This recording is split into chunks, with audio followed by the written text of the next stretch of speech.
నమస్కారం, welcome to NXTG news.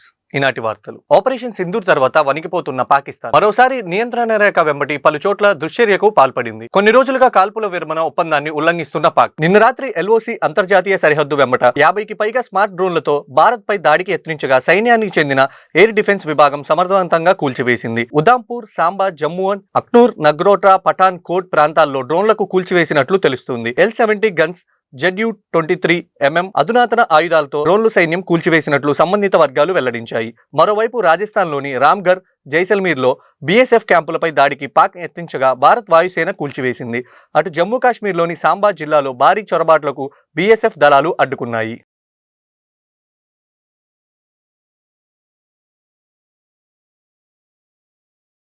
Chandigarh పై దాడులు జరిగే అవకాశం ఉన్నందున మన సైన్యం పౌరుల్ని అప్రమత్తం చేస్తుంది.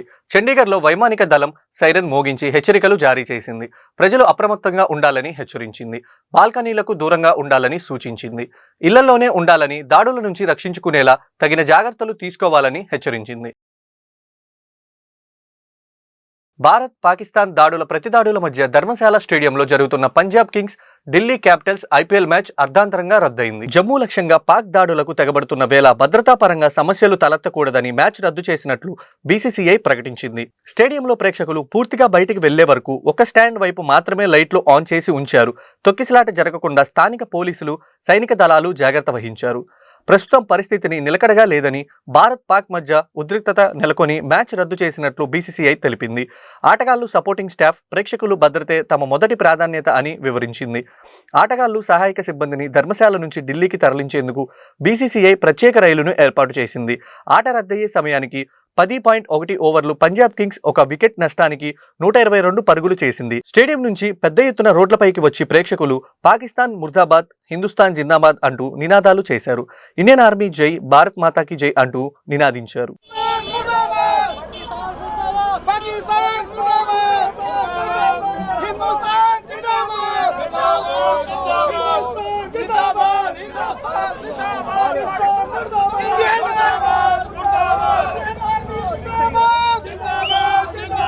इंडियन आर्मी जिंदाबाद, इंडियन एयरफोर्स जिंदाबाद। जो हमसे टकराएगा चूर चूर हो जाएगा। पाकिस्तान मुर्दाबाद, पाकिस्तान मुर्दाबाद, हिंदुस्तान जिंदाबाद, जिंदाबाद, जिंदाबाद,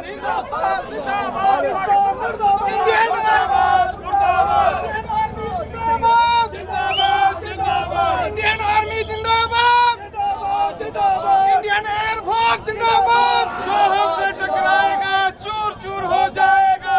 जी क्यों मैच एकदम से बंद हो गया? ये सिक्योरिटी रीजन की वजह से बंद कर दिया मैच। लोगों में कोई डर का माहौल है? ना ना ना, कैसा माहौल? अपने देश में है, डरे पाकिस्तान वाले डरे, हमें किसी बात का डर है भाई?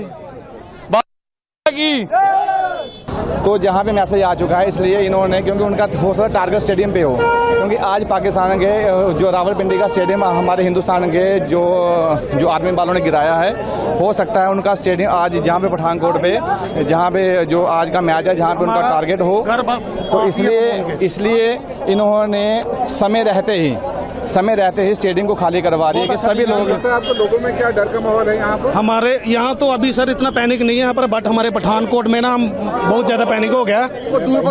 वहाँ पे काफ़ी सारे उन्होंने मिसाइलें वगैरह बम दागे हैं, बट हमारे इंडियन आर्मी ने मुंह तोड़ के जवाब दिया उनका। पर घर से हमें जैसे मैसेज आ रहा है तुरंत कि आप धर्मशाला पे रहना है, उधर बहुत बुरा हाल हो गया। 5-7 मिसाइलें चलाई, उन्हें बम भी छोड़े हैं, तो इसलिए ये मैच कैंसिल किया। और सरकार का बहुत अच्छा डिसीजन रहा है कि टाइम रहते हुए इसको बंद करवा दिया गया। हम लोग हिमाचल सरकार का धन्यवाद करते हैं, बहुत बहुत धन्यवाद करते हैं। पाकिस्तान मुर्दाबाद, पाकिस्तान मुर्दाबाद, हिंदुस्तान जिंदाबाद, जिंदाबाद, जिंदाबाद, इंडियन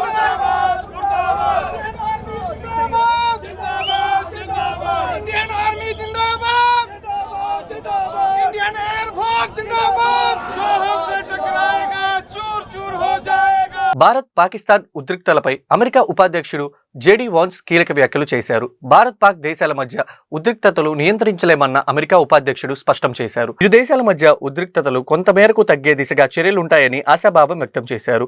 యుద్ధం మధ్యలో జోక్యం చేసుకోబోమన్న ఆయన ఇది తమ పని కాదన్నారు. అణుశక్తి గల దేశాలు ఘర్షణలపై ఆందోళనగా ఉందన్న జేడీ వాన్స్ దౌత్యపరమైన మార్గాల ద్వారా ఇరు దేశాల మధ్య నెలకొన్న యుద్ధ వాతావరణాన్ని చక్కదిద్దేందుకు కృషి చేస్తామన్నారు.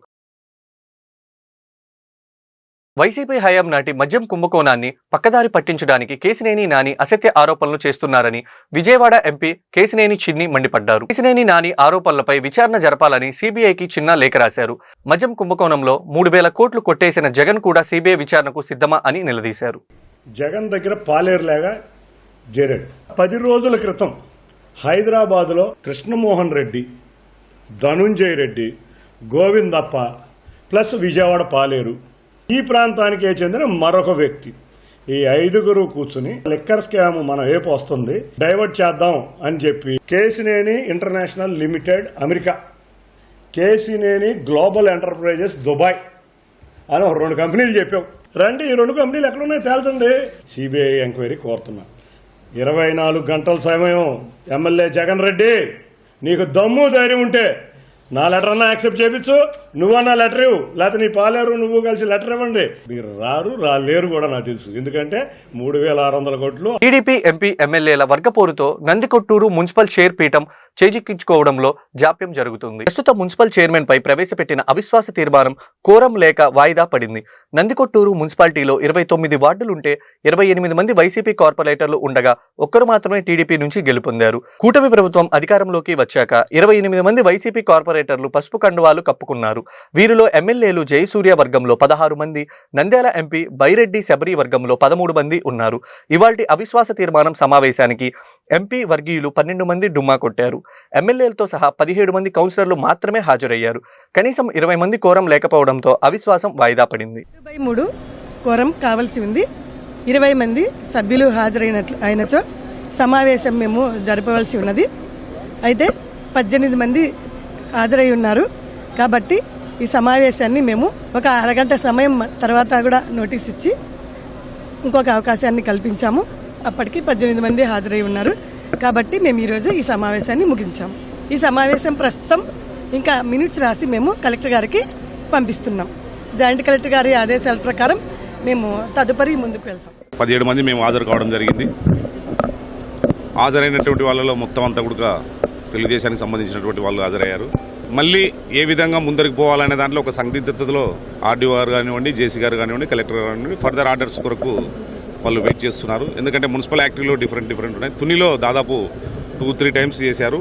మరి ఆ విధంగా చేస్తారా లేకపోతే ఏ పార్టీ విప్పు జారీ చేయలేదో మెజార్టీ అనేది డిసైడ్ చేస్తారనేది అది ఆంధ్రప్రదేశ్ ప్రభుత్వం చేతిలో ఉంటుంది. పహల్గాం ఉగ్రదాడికి ప్రతిచర్యగా భారతదేశం నిర్వహించిన ఆపరేషన్ సింధూర్ ను రాష్ట్ర మంత్రివర్గం స్వాగతించింది. శత్రు దేశానికి ఉగ్రమూకలకు కేంద్రం ధీటుగా సమాధానం ఇచ్చిందని సచివాలయంలో సీఎం చంద్రబాబు అధ్యక్షతన జరిగిన కేబినెట్ భేటీలో కొనియాడారు. ఈ మేరకు కేంద్ర ప్రభుత్వానికి, భారత సైన్యానికి ధన్యవాదాలు తెలుపుతూ చేసిన తీర్మానానికి మంత్రివర్గం ఆమోదం తెలిపింది.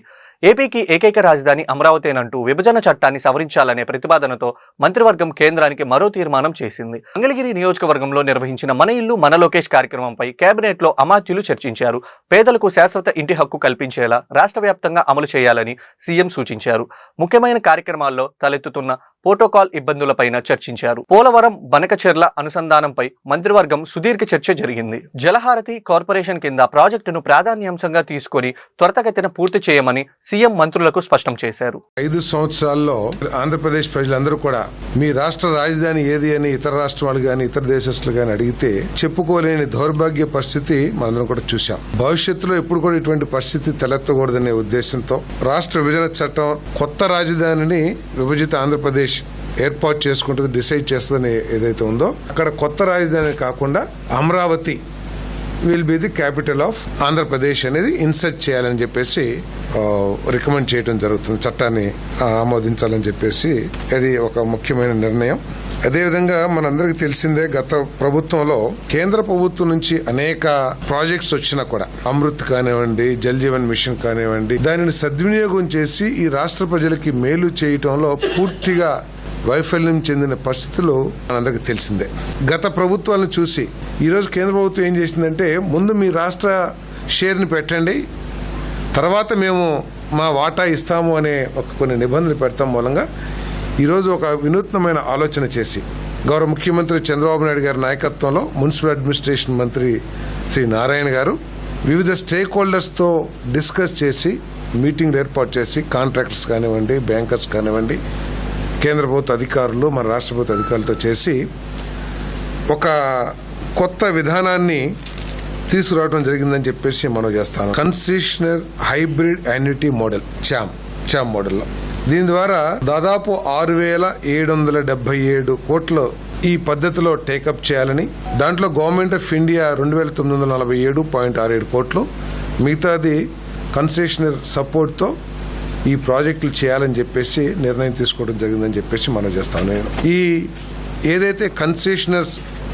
ఏర్పాటు చేశారో దానిని 10.15% ఇంట్రెస్ట్తో ప్రాజెక్ట్ కమిషన్ అయిన 2 సంవత్సరాల తర్వాత నుంచి 40 ఇన్స్టాల్మెంట్స్లో 10 సంవత్సరాల్లో ఈ పేమెంట్ రీపే చేయబడుతుందని చెప్పేసి కూడా మనం చేస్తాను. ఈ పద్ధతి మూలంగా జిఎస్టీ భారం కూడా రాష్ట్ర ప్రభుత్వం మీద పడిన పరిస్థితులు ఉన్నాయని చెప్పేసి మనం చేస్తాము.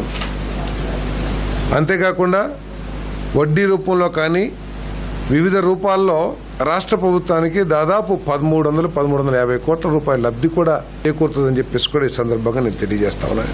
ఈ నిర్ణయం ద్వారా రాష్ట్రంలోని మున్సిపాలిటీస్ అన్నింటిలో కూడా మౌలిక సదుపాయాలు త్వరితగతిన ఏర్పాటు అవుతాయని చెప్పేసి త్వరలో దీనికి టెండర్స్ కూడా పిలవబోతున్నారని చెప్పేసి కూడా తెలియజేస్తా ఉన్నాను. నేను జలహారతి కార్పొరేషన్ ఏదైతే అనేక ప్రాజెక్టులు, ప్రత్యేకంగా పోలవరం, బనకచెర్ల ప్రాజెక్టు, ఇటువంటి ప్రాజెక్టులని నిర్మాణం చేయడానికి జలహారతి కార్పొరేషన్ని కంపెనీల చట్టం ప్రకారం 2013 ప్రకారం 100% రాష్ట్ర యాజమాన్య కంపెనీగా స్పెషల్ పర్పస్ వెహికల్ ఒకటి ఏర్పాటు చేయడం జరిగింది.